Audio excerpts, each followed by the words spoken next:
नमस्कार मित्रांनो, घरोघरी मातीच्या चुली या मालिकेच्या 26 जुलैच्या भागात आपल्याला पाहायला मिळणार आहे.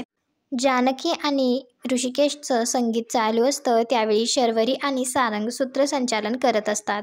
सारंग म्हणत असतो, आधी पहिली भेट, मग त्यानंतर मैत्री, प्रेम आणि मग लास्ट मोलाचे 3 शब्द. जानकी आणि ऋषिकेश आता तरुण झालेत, तर मीरा आणि सत्या त्यांची तरुणपणाची स्टोरी डान्समधून सांगणार असतात. त्यांचा परफॉर्मन्स झाल्यानंतर डबल स्टेजवरती सारंग आणि शर्वरी येतात, तर शर्वरी म्हणत असते, नजरानजर झाली आणि ओढ वाढली. मग हळूहळू गप्पा सुरू झाल्या, डोक्यात टिकटिक आणि हृदयात धडधड सुरू झाली. त्यावरती लगेच अंकुश आणि अबोलीचा परफॉर्मन्स असतो. अबोली आणि अंकुशचा परफॉर्मन्स झाल्यानंतर सारंग सगळ्यांना सांगत असतो, त्या दोघांना कळून चुकलं की आपण प्रेमात आहोत आणि मग सारं जग रुपेरी आणि सुंदर कसं झालं, चांदण्यात कसं नालं आणि सुख म्हणजे नक्की काय असतं हे कसं कळलं हे सांगतायत नित्या आणि अधिराज, म्हणजेच त्यांचा परफॉर्मन्स असतो. यांचा परफॉर्मन्स झाल्यानंतर शर्वरी म्हणत असते, प्रेमात प्रचंड बुडालेल्या या दोघांनी प्रेमाची कबुली दिली आणि या प्रेमाला रीतिरिवाजाचं कोंदण देण्याचं ठरवलं. म्हणजेच ऋषिकेश दादांनी जानकी वहिनीला लग्नाची मागणी घातली. त्यांनी लग्नाची मागणी कशी घातली यावर ऋषिकेश आणि जानकी या दोघांचाच परफॉर्मन्स असतो.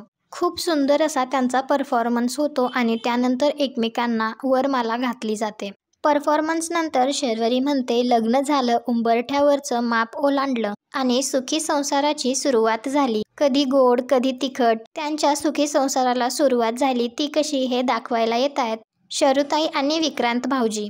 तो परफॉर्मन्स झाल्यानंतर सयाजीराव त्यांच्या पत्नीसह तेथे येतात. कार्यक्रम मात्र खूप उत्साहात आणि आनंदात साजरा होत असतो. त्यानंतर सारंग सगळ्यांना सांगत असतो, ओवीच्या येण्याची चाहूल लागली आणि त्यानंतर त्या दोघांच्या आयुष्यात काय काय घडलं हे दाखवण्यासाठी परफॉर्मन्स करणार असतात ऐश्वर्या आणि सारंग. त्यांचा सुद्धा खूप छान असा परफॉर्मन्स होतो. तर एक आवाज येतो, सारंग आता तुम्ही सुद्धा खरंच मनावर घ्या. तर जानकी लगेच म्हणते, अगदी बरोबर बोललीस. आणि जानकी सारंगला विचारते, काय सारंग भाऊजी, आता तुमचा नंबर कधी? आणि आजचा भाग इथेच संपतो. पुढील भागात आपल्याला पाहायला मिळणार आहे. सारंग सगळ्यांना सांगत असतो, आमची जानकी वहिनी आणि ऋषिकेश दादा म्हातारे झाल्यानंतर कसे दिसतील हे दाखवण्यासाठी आई आणि नानांचा परफॉर्मन्स असतो. अशा पद्धतीने कार्यक्रम खूप सुंदर पद्धतीने चालू असतो. त्यावेळी तेथे अवंतिका आणि सौमित्र येतो, तर नाना त्यांच्यावरच चिडतात आणि सगळ्यांना सांगतात की तो या घराचा उंबरठा ओलांडून आत येणार नाही म्हणजे नाही. तुम्हाला हा भाग आवडला असेल तर व्हिडिओला लाईक करा, शेअर करा. आपल्या मराठी मालिका या चॅनलला सबस्क्राईब करायला विसरू नका. भेटू उद्याच्या भागात.